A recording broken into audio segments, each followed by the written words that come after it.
Well, hello and welcome to the Rural Well. I'm Bridgette and I'm here with Lauren, and we are thrilled to have you with us. Today, we want to talk about that preventative medicine in mental health. Bet you never thought about it that way before. Well, you might be joining us while you are nursing a summer cold. I'm sorry. Maybe you're ironing your shirt and you could be out cutting hay.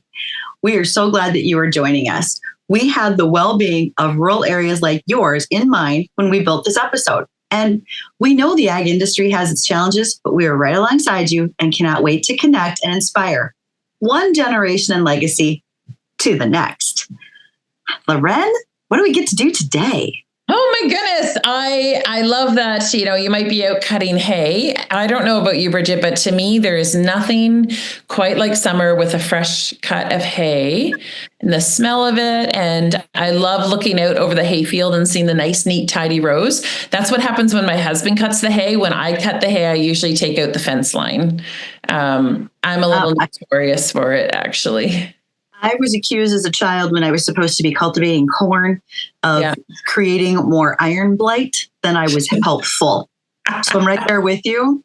I also got removed from the hayfield when I was supposed to rake swaths together, and I made them too big for the baler, and my younger brother came stomping out of a tractor and read me the riot act. So you know what? I'd probably be ironing the shirt, which I'm also not. Probably all have a few hay stories. Maybe we should just do an episode on hay stories, right? Or learning to drive the tractor, because I was really good at popping the clutch, except for my brothers were up on top of the hay, like the hay rack. Mm-hmm. So they almost went rolling off the top because I had it so badly. But I would recommend switching to AGCO workwear because I would feel a lot safer when my workwear is baggy. I can get hooked up on things. They're easily accessible online and in local stores now. They look pretty cool, and there's nothing wrong with that. Not being restricted and just overall comfort, that's worth every penny. Anyway, so today, Bridgette, I'm super thrilled because I had the pleasure of meeting in person Ashley Nicolls, and Ash is the founder of Reach Ag. Ash was one of the speakers at the Advancing Women Agriculture Conference West, and Caitlin was there. A number of other speakers that we've had the pleasure of chatting with on the podcast were there. So when I saw Ash, I was super excited, and he was willing and gracious enough to accept our invitation to be on the Rural Well today. Hi, thanks so much for having me, guys. Appreciate the invite. I had a really great time at Advancing Women, and it was so nice to finally meet some of these people in person that I've been following on social media. So I'm Ash Nicolls, originally from Australia, born and raised. Came to Canada in 2011 for what was meant to be 3 months, and that was 14 years ago. So it's been a bit of a journey to get to where I'm at now. And so, like you said, I'm the founder of Reach Agriculture Strategies, and Reach Ag is a company that does communication training and efficiencies development with agricultural operations. So it's a bit of a different concept. It's a bit of a large concept. I think I've really bitten off plenty enough to chew here. So it's been a really great journey so far. And like Bridgette mentioned, it's referred to, or I refer to it as, the preventative medicine of mental health in agriculture, the preventative medicine transition and succession.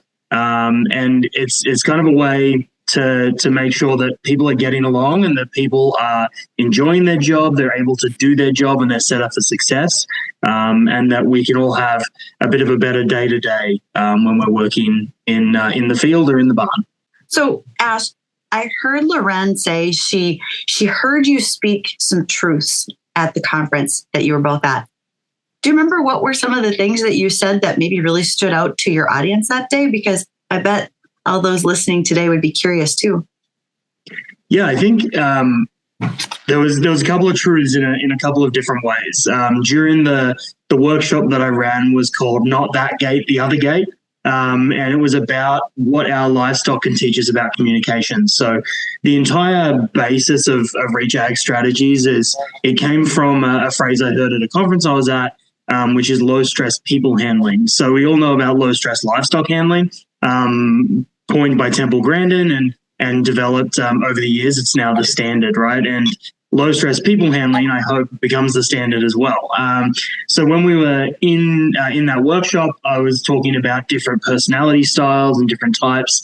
The first big revelation I had, and this is specifically in relation to the Advancing Women conference, one of the women in the back of the room said, well, I want to say something, but I'm not really comfortable. And all of a sudden, she had 30 other women in the room jump up and say, no, this is a safe space. You're totally okay. You're comfortable. We're all good here. And I guess, again, in relation to Advancing Women, being able to see any group of humans in an environment together where there's no status, there's no posturing. It's just they're there for each other, and they're there to learn, and they're there to grow. So there's a little shout out for Iris Mack and the Advancing Women group. That conference was really eye-opening to see. On the flip side of that, I had a really great chat with Lauren at one of the breaks, and we were chatting about mental health in the ag space, and specifically men's mental health.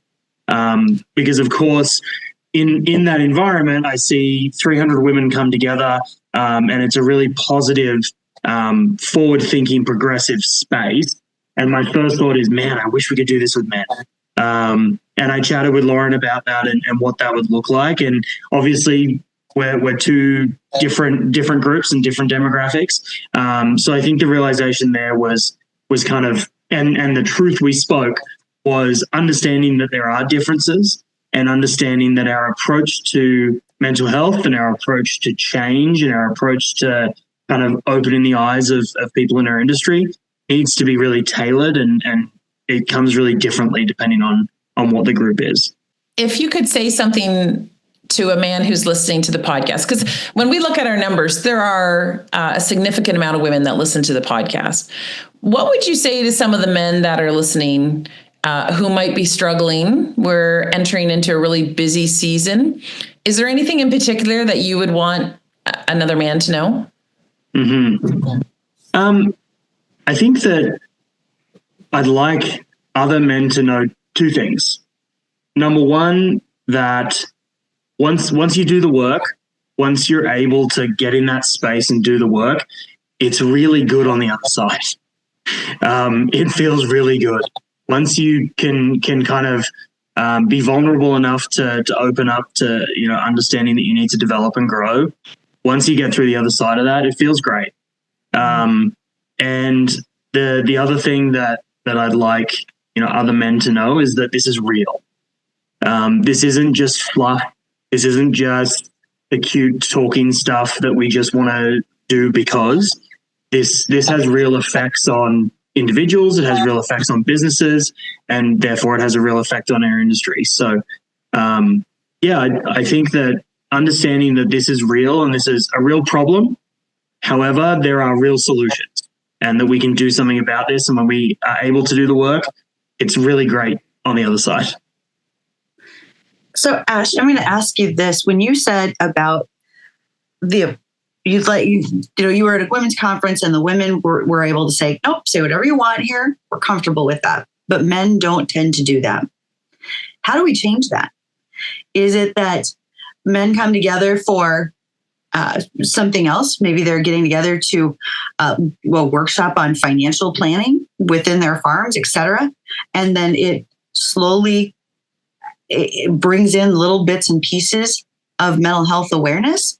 Or do you, because if you said we're having this meeting for men specifically about mental health, would they shy away from it? I guess I'm looking for what's the right approach, because some people are more open than others. I don't want to say you have to fool them into coming, but if you give them a different reason and then they feel comfortable, does that help? Yeah, I think so. And Lauren and I chatted about that. Her thought was about the sale barn, right? That's a comfortable space. You can go to the sale barn, you can get some work done, you can go home with something in the trailer. If you're so inclined, you can grab a coffee and have a chat. And I think that as far as women are concerned, they're comfortable moving into those spaces and they're looking for those spaces, whereas men are not comfortable and are looking to avoid, which, again, I'm the same way. But I think that, like I said, there's the fact that this is real. If we can implement this as a part of, like you said, a financial planning or a management training or something like that. When I'm chatting with my clients, I don't go in and say, your people are unhappy and they need to be happy. Because again, that oversimplifies it in so many ways. But I do go in and say, listen, there is economic damage to your operation because of the high turnover, because of the unhappy employees. We've seen that they've shown in papers that happy staff equals happy livestock. And that's when we're talking about this, I come from background, so that's kind of my lens there. And when people are happy, they treat animals better, and when animals are treated better, they have better outcomes as far as average daily gain and average health. So it makes sense. And like you said, I think that tying that to easier to understand concepts, so tying turnover to finance, and then being able to tie that back to understanding the mental health and the satisfaction of a worker is definitely a way to kind of get that conversation moving. Is there a checklist that you go through with clients that says, because you mentioned preventative health. So sometimes we get a checklist that says, all right, if you are concerned about a type of cancer, these are the things you should look for in your symptomology, et cetera. Do you have a checklist for preventative mental health that you go through with people as well? I think I don't have a checklist. Again, having to go in and like in is from the economic standpoint, right? So I have more of an organizational health checklist. So looking at what their turnover rate is, looking at kind of the checkbox of, do you have job descriptions? Do you have training? Do you have onboarding? I spend a lot of time just sitting in meetings, just kind of being a fly on the wall, sitting in the barn, watching how they process their animals. So yeah, there's a kind of a loose checklist, and it's based around that organizational health. And 9 times out of 10, or every time I've seen it so far, that organizational health directly reflects the health of the individuals. I totally agree. And I think you can take that even outside of, like, it's when we think about farming, obviously the majority of farms in Canada are still farmland, and the US are still family farms. They're smaller operations, but it's like this exponential approach to it, that when we have that kind of organization for ourselves and those principles for ourselves in our organization, it goes further out even to the community and how we interact with one another. I want to go back real quick when you're like, we don't want to have to, kind of sneak in a chat about mental health. And yet I'm reminded about whenever our agriculture community in our area wanted to host something and get people out, they served pie. Like, so long as there's pie, the farmers come out, right? And I think it's just so interesting. But if we look at that, is it really pie, or is it the understanding that there's going to be a social connection apart from the meetings? We're actually a very lonely people. Like, there's an epidemic of loneliness in North America, far beyond anywhere else in the world. And so, no, we don't want to talk about mental health, but the loneliness is part of the reason why we're struggling with our wellness. And so I don't know that it's always pie, but the idea that we can get together and chat and catch up with one another, there's a lot to be said for that. In Ireland, they have something called farm yards. It's been duplicated now, I believe, in Pennsylvania through the Pennsylvania Extension. And that's really what Ash is kind of talking about, because it's the desire to get together and, build community. I mean, I shouldn't say that's, Ash, what you were talking about, but in principle, that's what we're talking about. And so I think there's a growing awareness. And I think part of what we need to do is provide the tools. I don't know, Ash, what your experience is, but my experience most often when I'm working with farmers, they're fixers by nature. And so if I give them the tools, if I can say, well, try this, and they go, and then they come back the next week, they're like, okay, that worked. Now what do I do? Like, I don't have this long kind of drawn out, typically therapeutic relationship. Lots of farmers come and they have 2 or 3 sessions. They've gotten the tools that they need to thrive, and they're able to go. Now, that doesn't mean that they never come back for counseling again. It might be a year or 2, and they're like, okay, now I'm struggling with this issue. Ash, what's been your experience? Do you find that in some of the work that you're doing with your agricultural community as well? Mm-hmm. Yeah, I think the tools is exactly that, and I think that's what's missing in that organizational piece of management in ag, because there's lots of individual coaches out there. There's lots of individual courses. The analogy I like to use is they pull them out of the darkness, show them the light, and then drop them back in, right. Which is so incredibly difficult on an individual to then go back to the family and say, look, when I was at the course, they fed me a great steak lunch, and then they told me that we need to do this, and this is what we're going to do, without getting that buy-in. So that's a hugely difficult piece.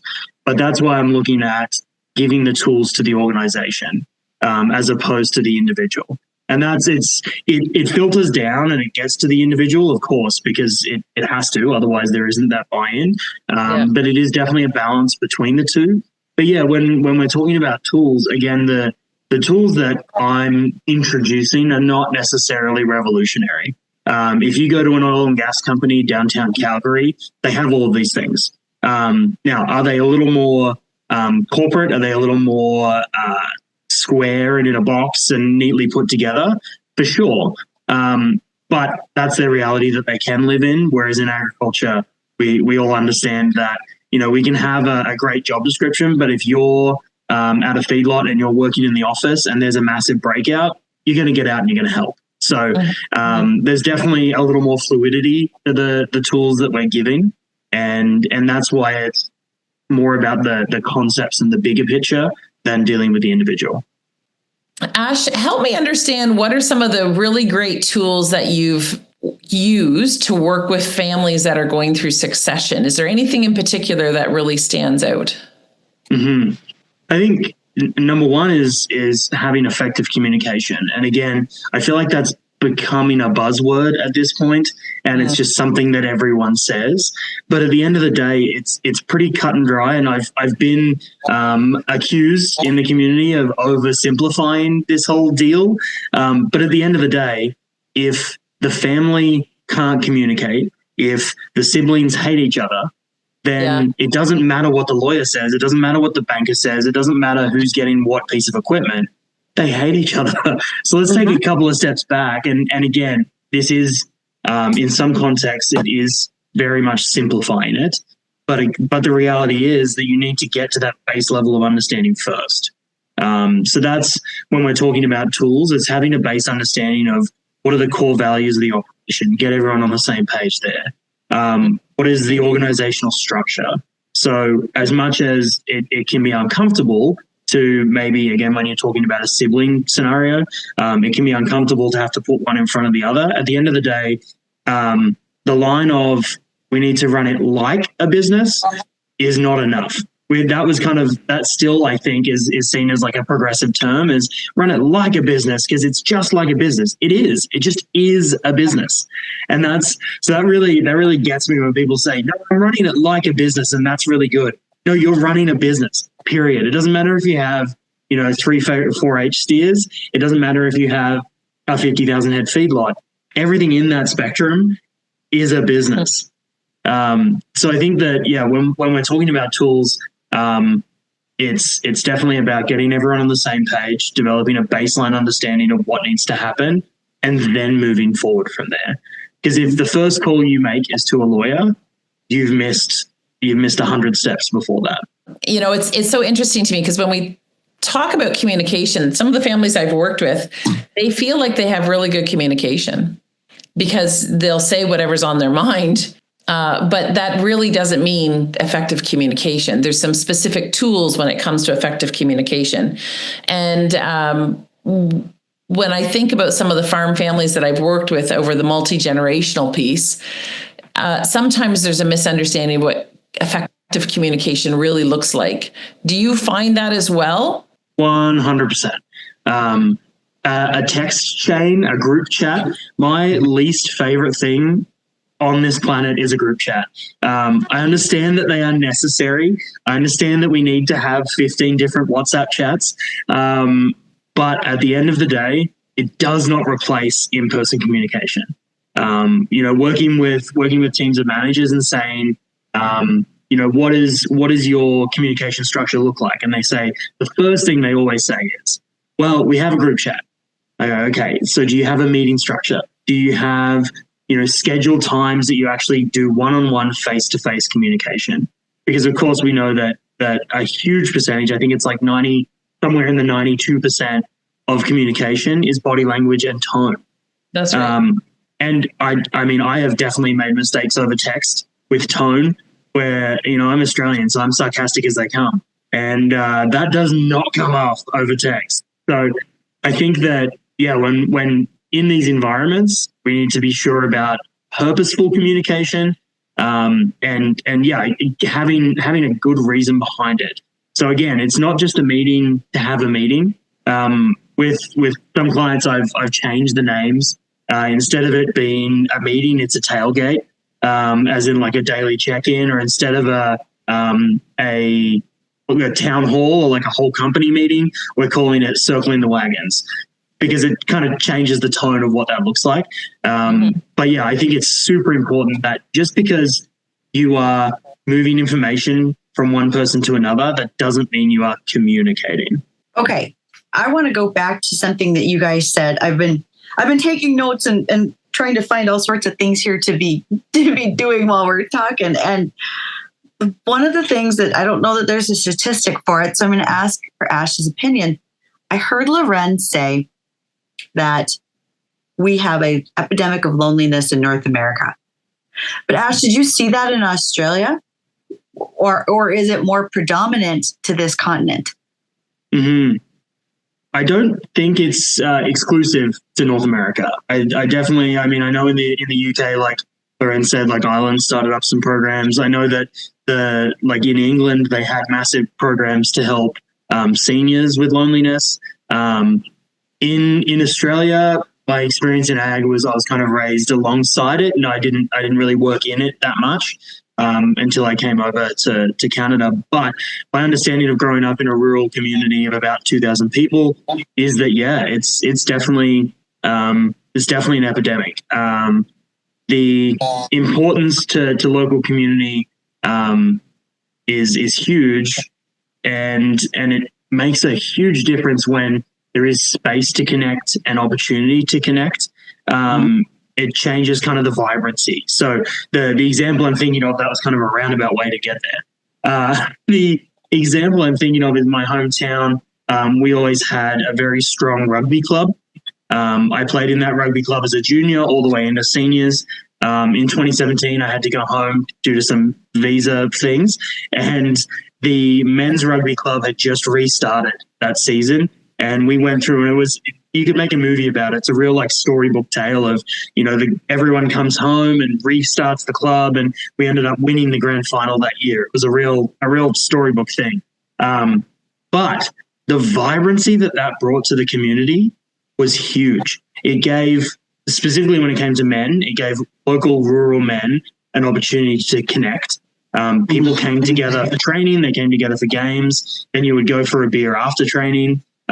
It gave, all of their families, the kids, the wives, the girlfriends would all come together on the weekends as well. We would travel together as a unit. Local businesses got involved through sponsorship, and then everyone got involved when we made it into the final. So I think that the loneliness epidemic is real, and it's real everywhere, but there's definitely things to be done that can help it. And the kind of ripple effect of that can be huge on rural communities. I think part of that story is, even as you mentioned, in communication and family. Part of the reason why we have such an epidemic of loneliness in rural communities, yes, there's isolation, yes, there's those pieces, but we have a lack of transparency and even vulnerability between one another. And so part of of the strategies that you implement for those farm families, that's actually combating things like loneliness. In Canada, 40% of people have said that they're lonely. In the UK, about 50%, a little over 49. And of course, there's gradients of that. Some people would say chronic loneliness. So in the UK, it's around 7%, a little over 7% would experience chronic loneliness. But the real root of that is relationship. And so long as we have relationship, we have influence. And so on our farm families, we want to influence one another. Like, that's a good thing. I think we tend to be like, oh no, I don't want to influence you. You do you. And you. That's actually not true. If we want a good family functioning farm, we want to, and when I say influence, it doesn't mean that I'm conniving somebody to believe a certain way. I'm saying, hey, this is how I see the world. Can we come into agreement together about how we see this problem? That is, in order to do that, it requires some communication. It requires vulnerability. And that's kind of one of the root areas where loneliness it can develop if we don't have that. Mm-hmm. And I think that just permeates out into the rest of our society as well, right? I think that, with elections globally, there's US had a big election, Canada's got a big election, Australia's just had a big election.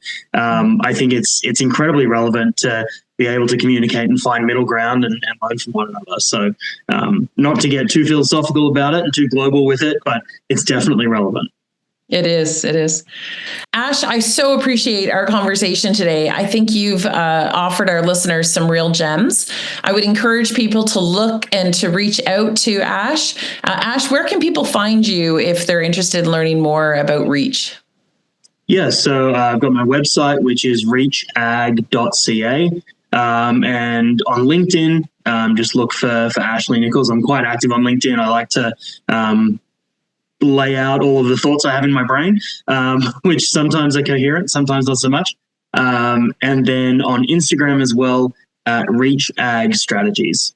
Hey, folks, so we've reached the point in the podcast where we do what we call shifting gears. And shifting gears is when we share a quote and we all get to kind of weigh in and chat about the significance of the quote, whether we agree or disagree. And we invite you to comment. We invite you to chime in as well. So the quote that Bridgette found for us today is, "The history of the land is etched in the faces of the farmers who till it." Whoa, I like that. Do you know who wrote that one, Bridgette? There was not a author attributed to it that I found. Okay, so it's an anonymous one. I like it, though. What do you think? What do either of you think about "the history of the land is etched in the faces of the farmers who till it"? I think this is a really interesting one. I'm going to get a little fluffy with it, but I think of a song. There's an Australian country folk artist named John Williamson, and because I was always an old man from the age of like 6, I listened to him a lot when I was a kid. And he has a song called "Wrinkles," and it's about an old man and as he grows old and the wrinkles on his face from smiling. And I think that when it comes to the history of the land is etched in the faces of the farmers who till it, there's 2 ways that you can take that. In a very positive way, in that it shows the work that they've put in, and it is a physical representation of the passion and the love that they have. I think you can also go the other way, and it can show the pain and the challenge and the difficulty of farming and the strain it puts on those individuals. I think there's a lot of that. When you are a farmer, rancher, however you're involved in agriculture, there are laugh lines because there are some things that are just too funny not to share. There are frown lines. Sometimes those are financial, family driven, like you were saying, Ash. Maybe there's not always that ease of working with your family members or employees. But I think that what tells the story just as much as your face is what's changed on your landscape. New fence lines, new pastures. And if there was a way to look at you like a ring on, like the trees when they cut a tree down and there's all the rings, I bet all those lines etched in your face would match many of those changes that happened on your farm for various reasons. When I read that quote, I think of an old proverb, and that proverb says that whatever is is in the heart is mirrored in the face. Whatever's in the heart is mirrored on the face. And there's a lot of truth to that. For farmers, like, and myself included, I'm really proud of the work that we do with the land. I was out tilling to put some potatoes in the other day, a little bit early, but the ground, that particular ground is really supple. And I just loved, it felt so good to be out there in the soil again. And so I think what is in the heart is mirrored on the face. There's joy and there's pride, healthy pride. But I've also met with some farmers, sometimes clients, sometimes spouses of clients, and the pain and the confusion and the hurt and the frustration that they've also experienced can be mirrored on the face. And so I think there's a lot of truth to this quote, that the history of the land is etched in the face of the farmers. I also think about how that carries down the generational line. I can't help but think about that. And myself, my grandfather was a butcher and a cattle farmer. And I was sitting in a class one time and somebody said, well, introduce yourself. So I did. And it was all about kind of this is my name and this is what I do. And he's like, that doesn't tell me anything. He said, but tell me about you. And so I kind of I rearranged what I do.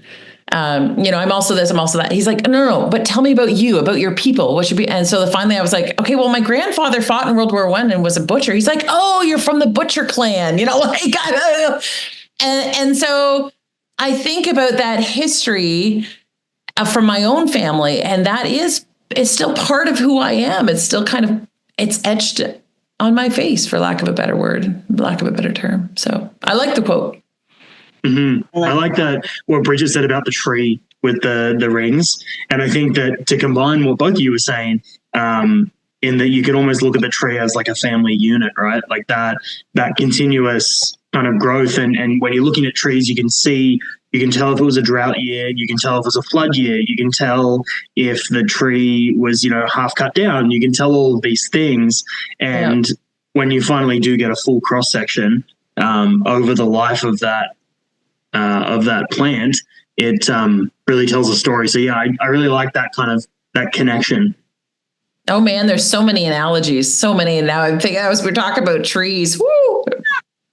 I can't help but tell the story. I hope my son's maybe not listening actually, but when he was a teenager, he got really angry at one point. He had come back from China and he had brought one of these huge Chinese swords. It actually poked out from the end of his luggage when he came. And one day he was really angry and he took that sword outside to my favorite tree and he took a chunk. I mean, he was pretty angry with me. Oh. And I was in the upstairs room. And by the way, I have this he's an incredible young man. He's just incredible young man, but he was angry.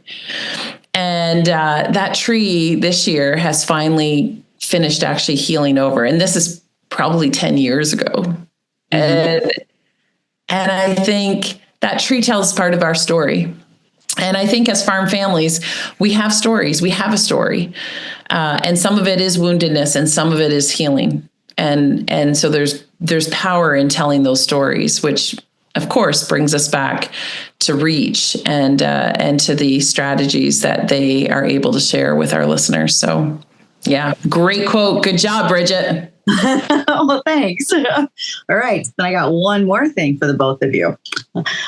It's always fun to add something, a little humor to what we're talking about. So here we go. If you could take any job for just 1 month and you assume that you have the skills to do it and the knowledge to perform it, what would that job be? You get 1 month, any job you want. What are you going to do? Oh, I see the looks of contemplation on your faces. That is tough. My knee-jerk reaction is politician, but I don't want to go there. I know. I thought about that too. I was like, but I would do so much destruction in a month's time.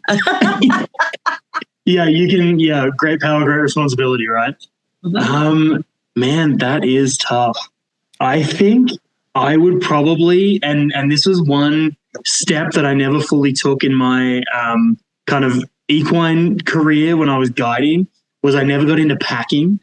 And I love the idea of going out on pack trips and and heading out into the mountains. A lot of what I did was kind of camp based, so we didn't pack anything. And so I would love to just go out for a month, be completely off grid, and be a packer.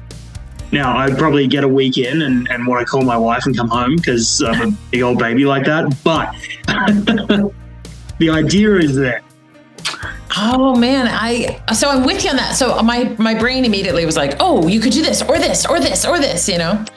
So I would love kind of working on, you know, even I wouldn't mind going to Australia, Ash. I don't know if you can make that happen, but like working on one of those farms there, like even horseback riding. I miss horseback riding. Used to do it all the time. But then I also I would really love to travel on, you know, one of the research vessels that travels to like the remote northern regions or remote southern regions, like some of the research pieces. When my husband and I were in Ireland, we went to the Skellig Islands, and it's just fascinating to me. So that's one. Politician, actually right up there as well. I debated for Prime Minister of Canada back in, I think, 2005 on the national It's Your Turn with Peter Mansbridge. Like it was many, many moons ago, but it was so much fun. Really, really fun. So I don't know, there's all sorts. And I think that's the thing I find that in one way drives me in life, and probably like you both as well, is there's so much that you could do and you kind of want to do all of it. So I don't know, stay tuned. We should regroup in 10 years and be like, okay, so what'd we do? All right, if I get to be and have as much fun as I want and I have all the skills for it, actually, I wasn't too worried about the skills, because my first knee-jerk reaction was, I want to be Minnie Mouse for a month, but I only want to do it in like January where it's cold down in Florida, so that I could just see the joy on families' faces to meet Minnie Mouse. That would be tremendous. Funny. Plus, she's got great shoes. But if I get to do this like on a part-time gig, because I'm cheating here, I'm saying too, the other thing I would be a librarian at the Library of Congress, because to be surrounded by all those books, first of all, I'd never get a lick of work done. I'd be eyeball deep in the stacks all day long. And if I could just read solidly for a month, I hope they bring me a lot of tea, because I'm going to be very busy. Wow.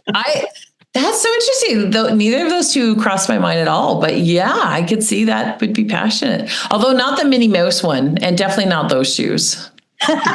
I like the Minnie Mouse one though, because Florida in January, it's going to be 90% Canadians. Yeah, that's true. Yes, that's true. But I speak the language. Awesome. Wow. Thank you for joining us. I've been stalking your website, so that was me. It's going to be okay. You don't have to worry about somebody else. And I hope others go to look and find the things that you do, because I think you can be extremely instrumental in their operations. And above all, remember, it's not like a business. You're running a business. So, Lauren, way to pick a great guest for today. Well, thank you, Ash. It was wonderful to have you. I'm sure we'll check in again in the future. Yeah, thanks so much, guys. This was an absolute pleasure, and really appreciate the opportunity to speak about the importance of this and the benefit of it to not only large operations but small family operations as well.